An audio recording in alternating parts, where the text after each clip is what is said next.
And the next season, we're back in the first division. First game is against Arsenal at Highbury.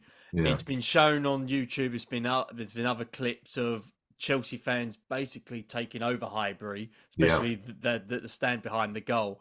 What was the mood like amongst the team before the game on this particular season? Was there perhaps a little bit of optimism that with the confidence within the team we could have a good season? What was sort of the mood like amongst the players?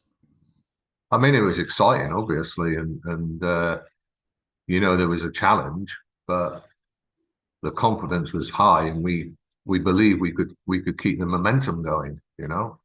Um, it was just a fully concentrated team, and we weren't used to losing, so we didn't want to experience that. So we knew the season was going to be obviously a lot tougher than what the previous season was, but I think we had belief in each other, and I think that was probably.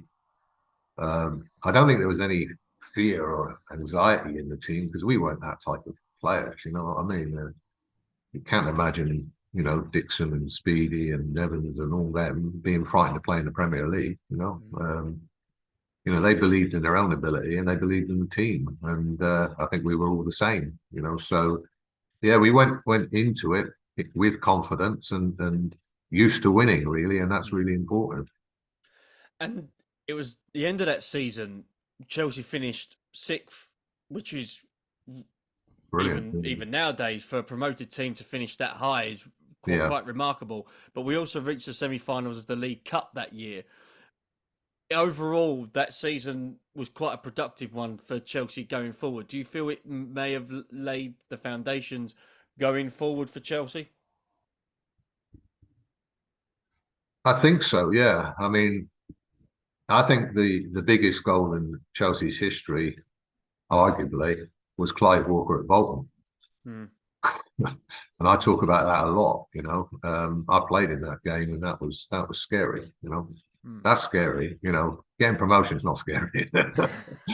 uh, Staring relegation and looking over your shoulder is scary. You Hmm. know, um, and I really don't know to this day what would have happened to Chelsea if that result had gone against us. I really don't know.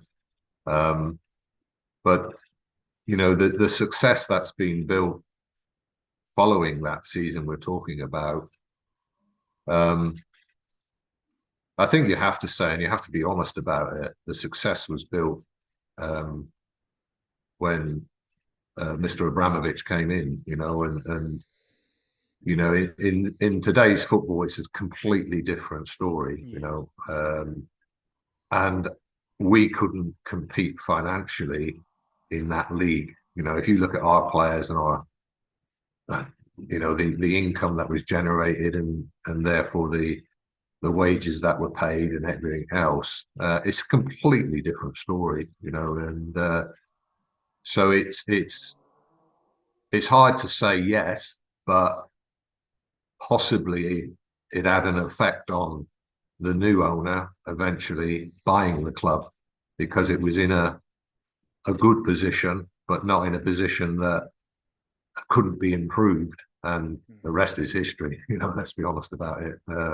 A massive change in ownership, a massive change in finance, and a huge change in the football club. Um, Obviously competing with the world's greatest clubs and winning so many trophies following that. It was the summer of 1985. John Neal would leave Chelsea with John Hollins taking over. Was Do you remember where you was when you heard the news about this change, and what was sort of the general consensus of the team because of this I change? think, I think it was pretty well known that John wasn't a well man, and uh, John Hollins had sort of, wouldn't say taken over, but he was, doing a lot of the job anyway at that time. So I think John's condition wasn't good, and I think I think it was half expected, and the football club uh, obviously tried to keep him on in a different role, if you like. So yeah, it wasn't unexpected, but uh, I think John knew that he couldn't continue doing what he was doing, and therefore he needed to stand to the side, and his health came first, and we all respected that, to be quite honest. Now, unfortunately for you, injuries started to rack up as Mm. well, and appearances for the club were on the decline. From a personal point, how frustrating was this for you, knowing that you was an established first teamer for Chelsea, but the Yeah, injuries started to rack up, and there was a point for you? Was this a case of getting more frustrated because of the injuries and because of the lack of game time that you would be getting? yeah. I think what it was John. Um, there was also it was Darren Moore, not Darren Moore, Darren Would Wood. Yeah, Darren Wood was also competing at right back. So it was really um, a choice between myself and Darren. And John quite liked Darren, from what I can gather. But I think if I was 100% fit, the book because the team knows who is the better player, if you like. It's sort of, I wouldn't say the team picks itself, but the players know who they would prefer in the team. And I'm not having a go here at all, but the point I'm making is my injuries really set me back, and it was more than frustrating to me. It's the worst thing that can happen to someone, that I would get myself fit, and because I love training, I was like a training fanatic to a degree. Um, so I would get myself fit. I would do every exercise, do everything I could to get myself fit, play 2 or 3 games, and then the same injury would come back again. right. And it now, with the sports science and the everything that's gone on in terms of rehabilitation and dietary, you name it, they've got it. If I'd had that, I think I probably would have racked up about 500 games. But unfortunately, my injuries took the toll. But I played games at 3/4 pace, if you like, because I had to psychologically restrict myself to certain stuff, which was quite difficult to do, but I did it. And I never. What it did also is, because I'm quite an active person, um, and if there was a plus to this, it led me into coaching, because what I did when I was injured, um, I went and helped with the youth team and started coaching the youth team. And so it was an eye opener to me into my future, to be honest. And I love working with the youth team. I was given the opportunity, took the opportunity, and even traveled to them in FA Youth Cup games every so often. So um, yeah, it was something that. Sorry.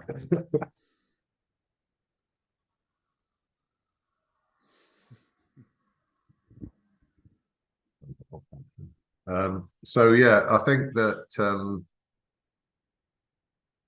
just turn my phone off. I'm sorry about that. No, it's all right. No problem.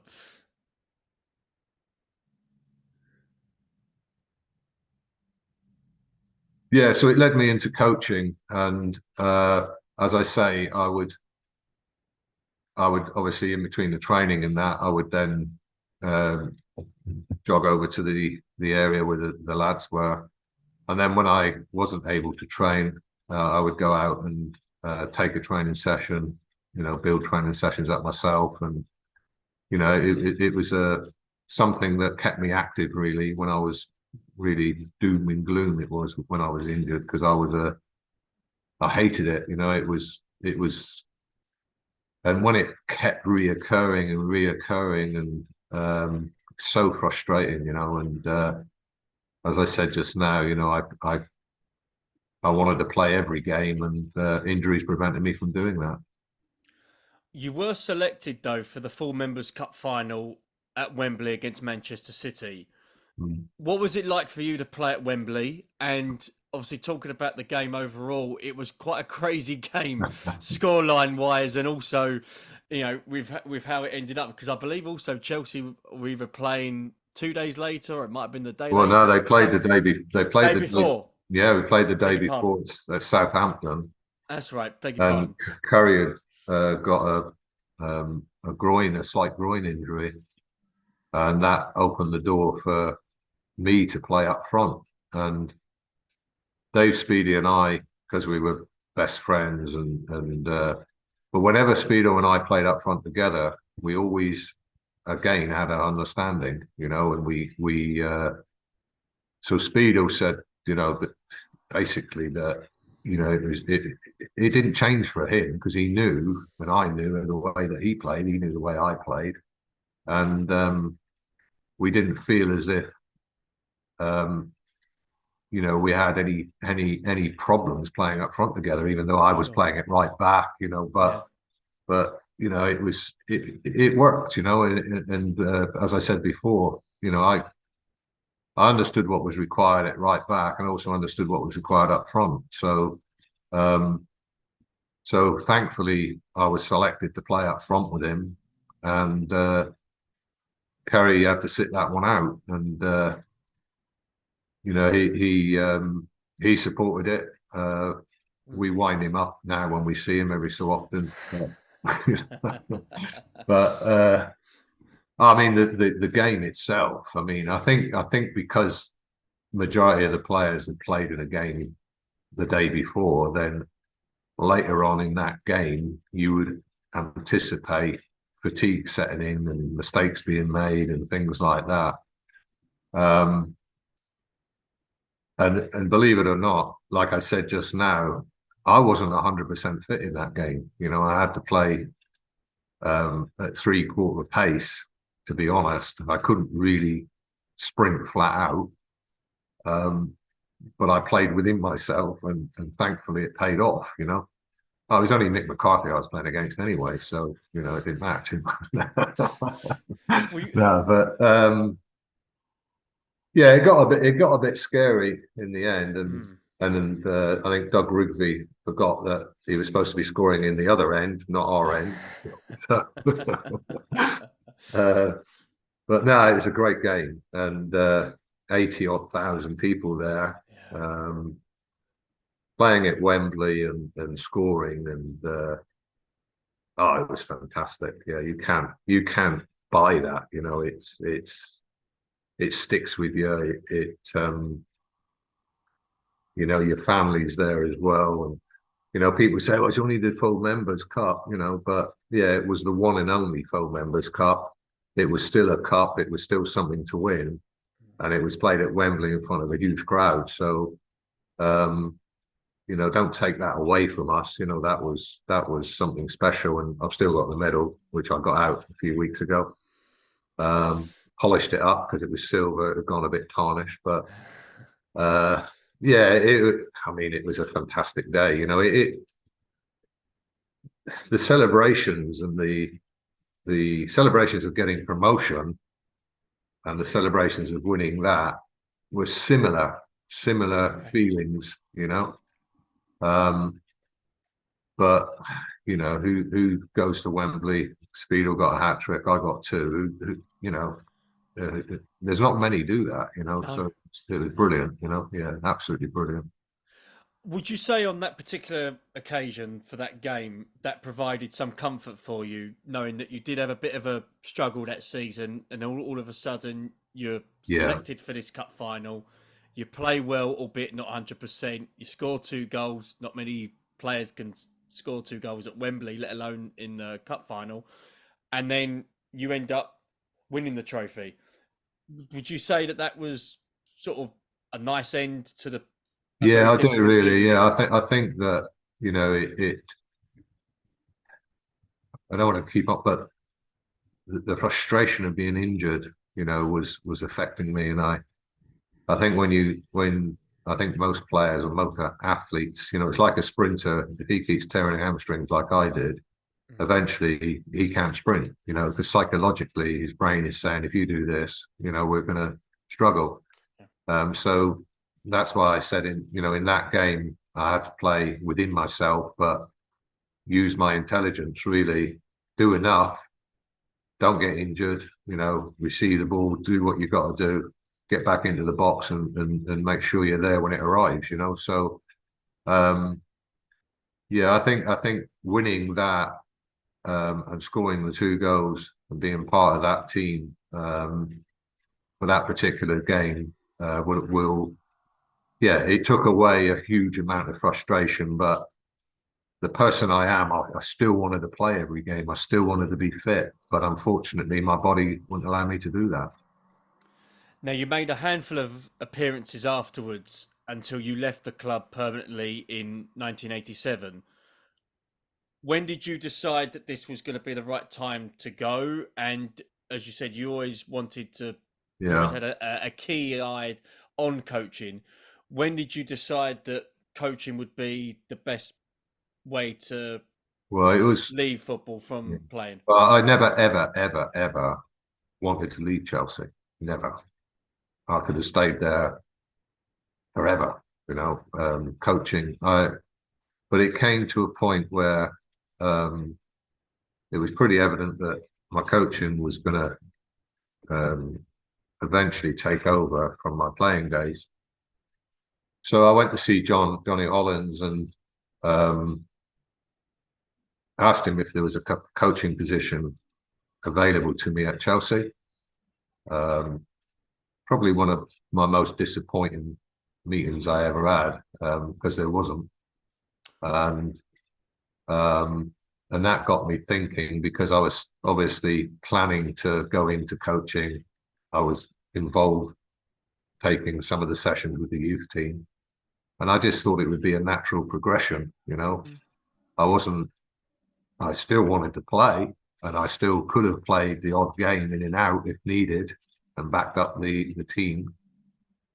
So that started me thinking. I still had a contract. I think I had at that time when I discussed it. I think I still had an 18-month contract, um, Right. and I was just trying to not just look at my future, but also give something back to the club in a different way by becoming a coach and trying to help the youth team progress as well.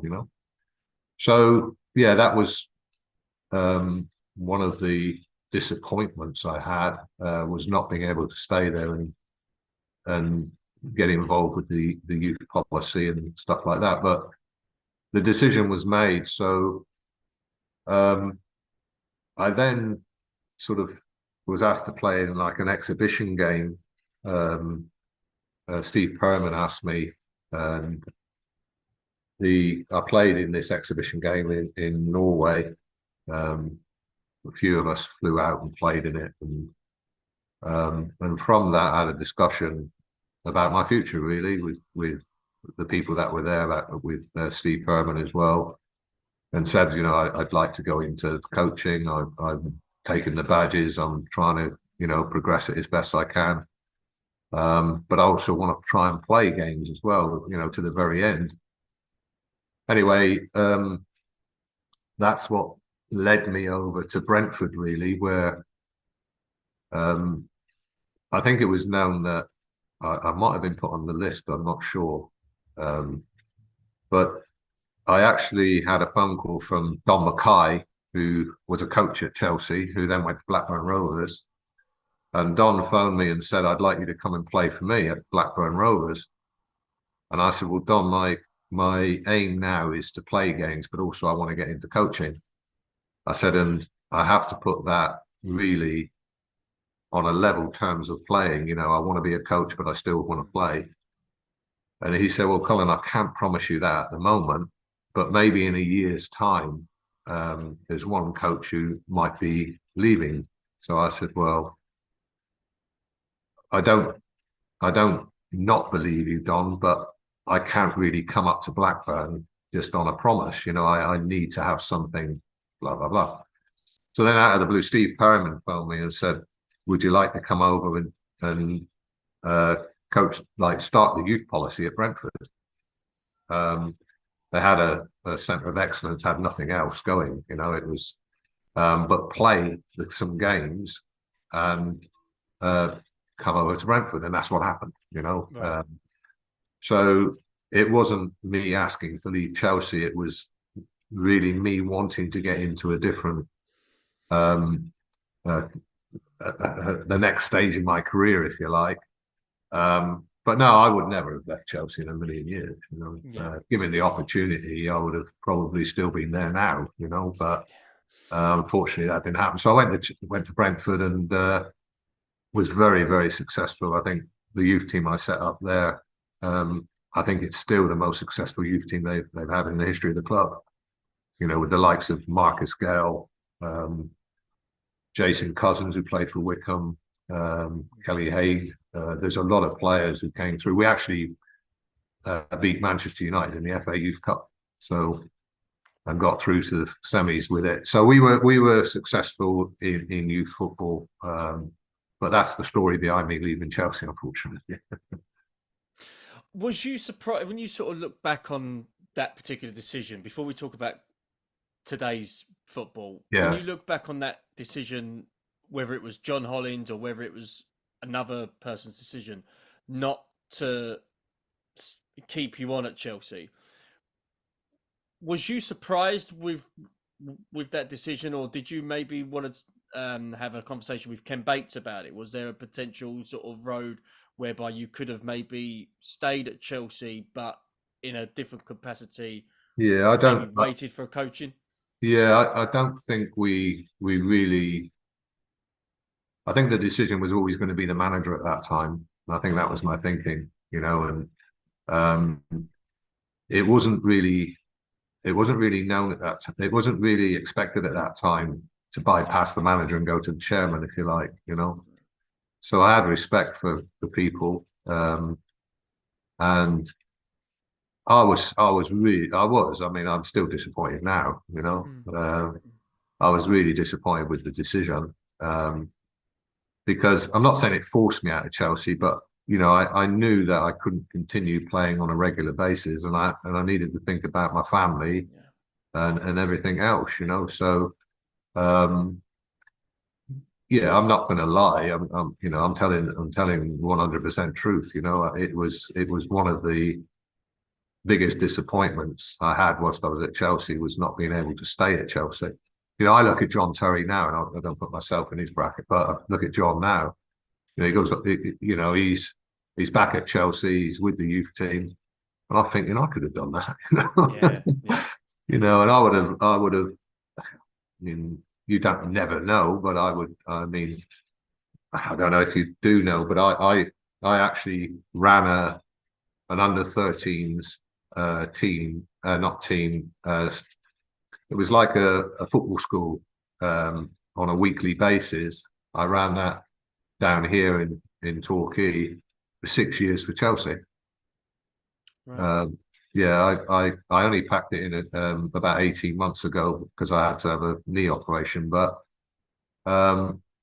so when I came back down to this part of the world, I got involved with the college and set up a football education program, and Chelsea came and supported it all for me.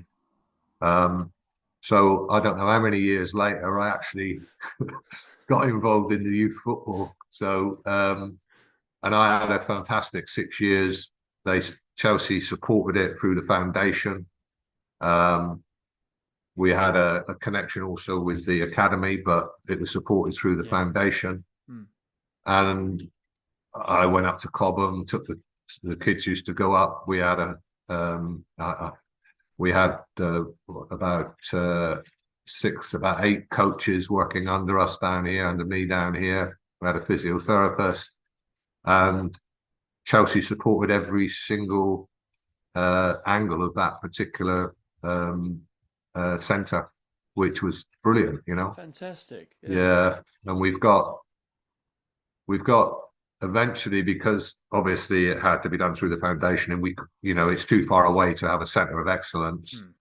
Um, we sort of alerted Exeter City and Plymouth Argyle, who are close by, because Chelsea wanted the best education for the best players in this area and supported it. They supplied them kit. They supplied us with all the training kit, everything, balls, bibs, you name it. They supplied it all, and there was no real cost to the parents for their kids to come to this school. Chelsea did it all through the foundation, you know. Yeah. So anyway, I'm so proud to say that over a 6-year period, we've now got, I think it's 15 players in the Exeter City setup and 4 players in the Plymouth Argyle setup.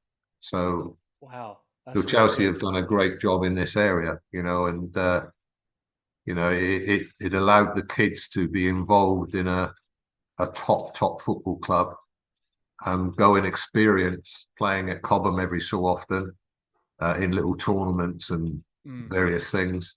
So yeah, so I did it Super. eventually. Let's put it that way. You got there in the end, though. Yeah.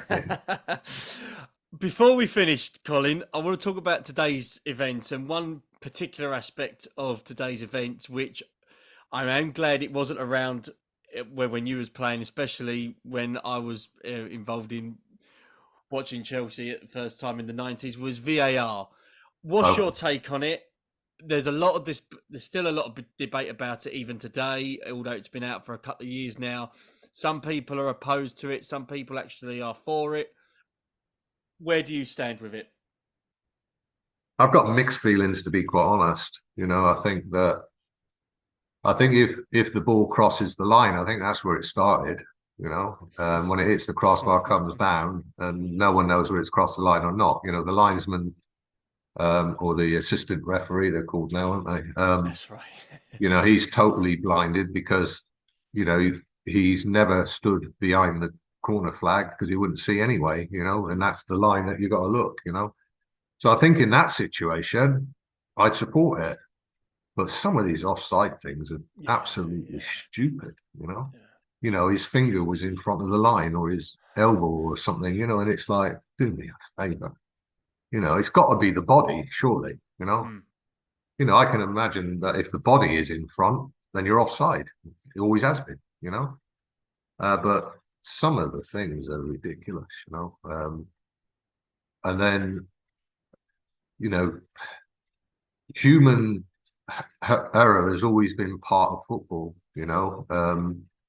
And I'm not saying that that's fair. It's not. But I think that it's gone now. It's spread and it's gone to the extreme. And I don't think that's right. You know, I think it's the rules, in my opinion, should be simplified, even in VAR. You know, Mm. yeah, let's use it for the crossbar and the line. You know, the goal line. Was that? Did the keeper claw it back out? Was it over the line or not? If it was, it's a goal. You know, I'm not disputing that at all. But if his right elbow or his arm was slightly in front of the player, do me a favor. You know, I get really angry when I see it. You know, and then everyone's anxious. Everyone's sat. You know, they score a goal and they can't celebrate it Mm. because they're now looking up, thinking, Yeah, you know, is it or isn't it? You know, regardless. You know, yeah. and then they go back about, I don't know, 10 minutes. Oh, he was offside 10 minutes ago. You know, Mm. well, you know. Different phases of play and Yeah, the things like phases that. of Yeah, play are debatable. I think if someone's fouled because they're trying to get in and stuff like that, that's yeah, different. But yeah, yeah. no, I think it's you know, I think it's got to be simplified, and simplifying it is, I think the offside thing is the most frustrating Mm. for everyone. Yeah. So don't frustrate everyone. Make it simple. Make it the body, you know, not the arm or the ankle or the knee or whatever, you know, because that's not right. You know, Peter Crouch's leg might be in the 6 yard box, but your body's outside the 18-yard box. You know what I mean? I think I even believe Peter probably would have found it frustrating, even as a centre forward with Yeah, VAR today. But talking of frustration, we'll talk about sort of Chelsea in 2023. Last season, we'll try and forget that yeah, one. It was yeah. one solely to forget. They're doing okay at the moment pre-season. You've got the season kicking off very, very soon. There's talk of new players potentially coming in. There's also other players potentially coming out.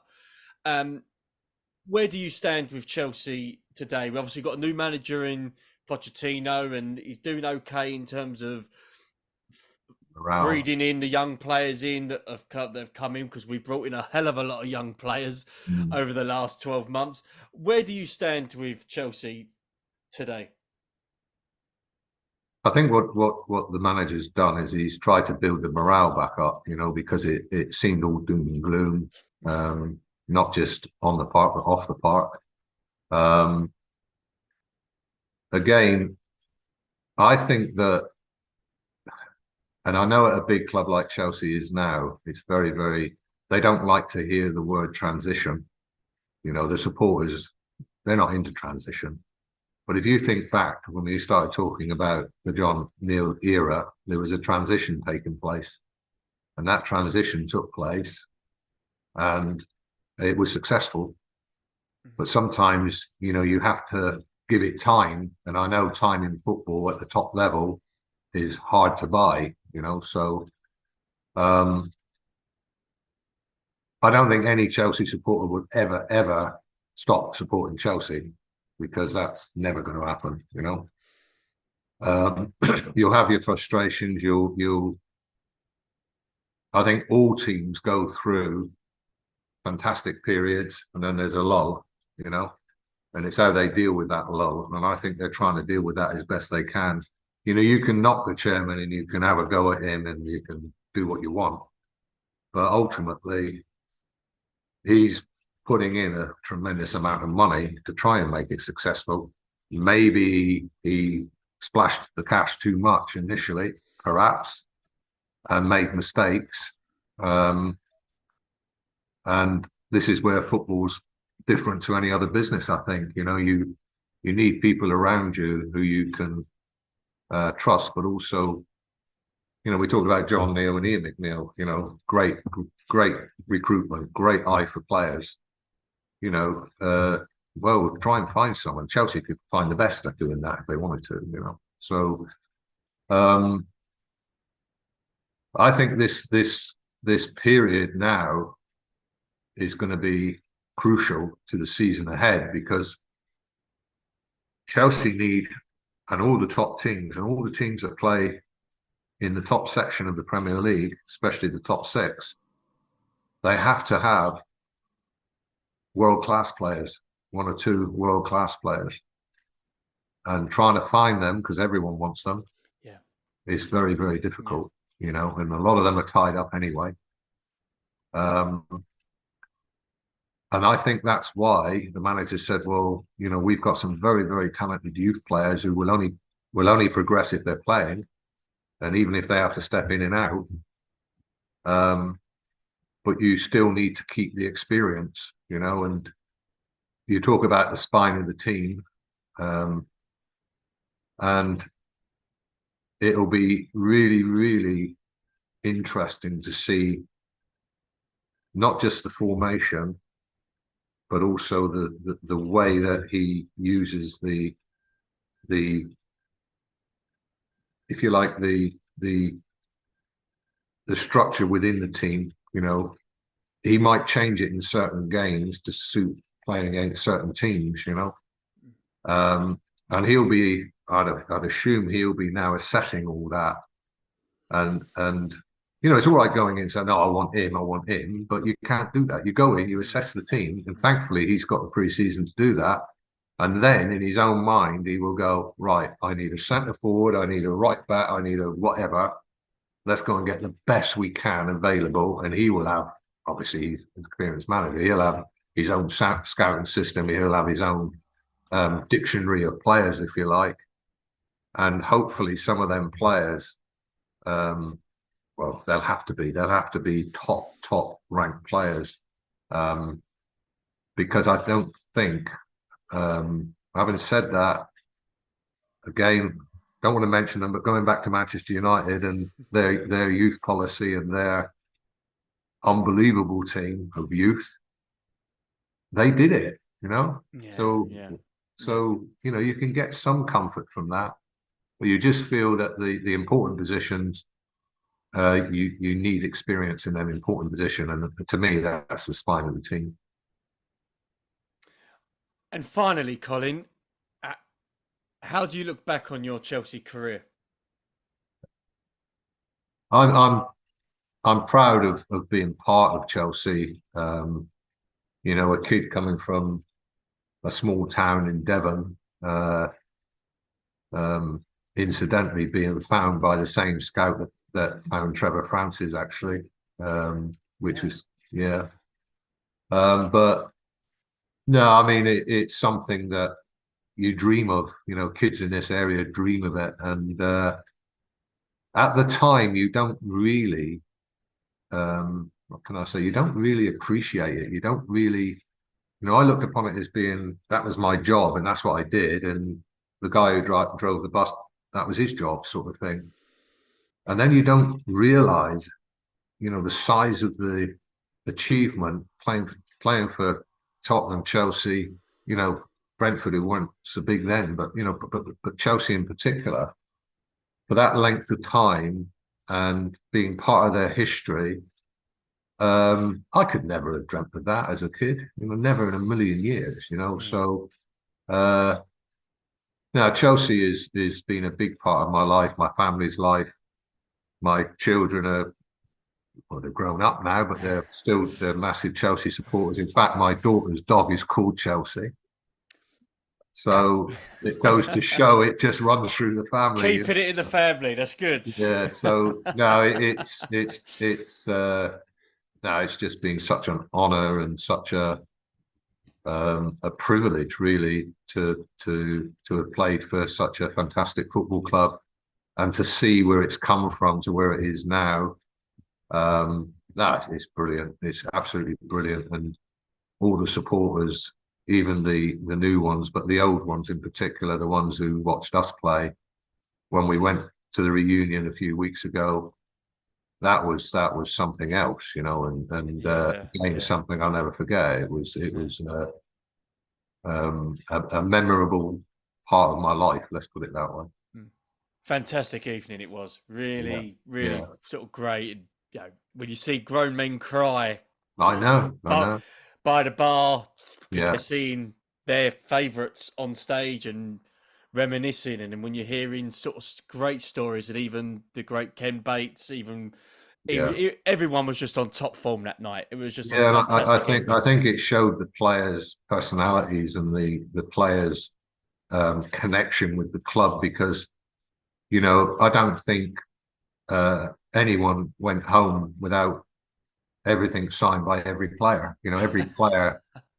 You know, I've seen players which I despise when I see players walk past people and don't sign things. You know, that to me is disrespectful and should never ever happen. But you know, by the end of the evening, I think everyone had a part of us, and I think that was really important that the players recognised. I think they did. I mean, knowing them as individuals and knowing their personalities, I knew that would be the case. But you know, when you got 300 or 400 people wanting every piece of you, you know, but it was great. It was a great atmosphere, and really, again, it was good for us to give them something back again, you know, and for us to recognise, actually, we did achieve something whilst we were players here. You know what I mean? Something special. It was really brilliant. Special. Yeah, it was brilliant. Yeah, and with me, Colin, this interview for me has been special. So thank you very much for your time. I've thoroughly enjoyed listening to your stories and your memories of all things Chelsea. It's been really, really enjoyable, and hopefully one day we will see you back at the Bridge quite soon as well. Yeah, I'm going to come up to a couple of games this season. So no, but thanks for having me on your show, and it's been great bringing back all those memories to me and talking about it. So I wish you well. Thank you very much. They stayed apart long enough for Chelsea's fall. Colin Lee putting the ball under despairing